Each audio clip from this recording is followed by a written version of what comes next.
Hi, in this video we are going to create this chart here, incidents by day and severity. This video is part of a guide of videos, one for each chart. I recommend you to at least watch the introduction and the video where we create the select card, where we do all the operations we need to have the columns to create all the other charts. You can watch the other ones for each individual chart if you want. So now what we are going to do is pretty similar to what the one we did for incidents by month and location, but instead of month, we are going to be using day, and instead of location, we are going to be using severity. But the structure is the same. So I'm going to create a new card below the select, so we have the columns closed. I'm going to select the group by. And we need to count incidents, so we can count any column. I'm going to select incident day. So I'm going to drag incident day and drop it into select value. And I'm going to select the count operation. This is counting all incidents. So in this case, there are 50 rows. So there are 50 incidents. We want to count by incident day and by severity. So we can either drag it from the query, from the inputs. And this is what I did in the previous video. So now I'm going to drag it from the select again, incident day, group by key.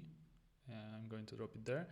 This is grouping by day, but we also want to group by severity. So I'm going to drag the severity column and drop it in the key placeholder and sort by incident day. I'm going to also give it a title by holding Control or Command key and double clicking. For cards that are not displayed in the final dashboard, the default titles are good enough because they are descriptive, but for charts we write the description by hand because by default they appear in the dashboard. So I create a new card below the group by, select chart, and drag incident day count to chart value by incident day and severity. And it's going to select a stack chart with the configuration we need. I'm going to give it a more descriptive title. I'm going to copy it from the resulting dashboard so that it's faster. Double click to open the editor and paste it and hit enter to give it the new title.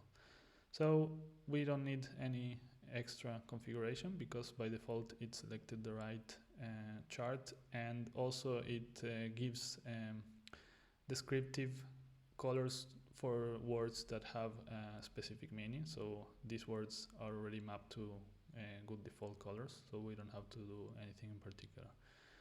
So this was how to create the incidents by day and severity chart from the incident reports dashboard, and check all the other videos to learn how to build the complete dashboard. Bye.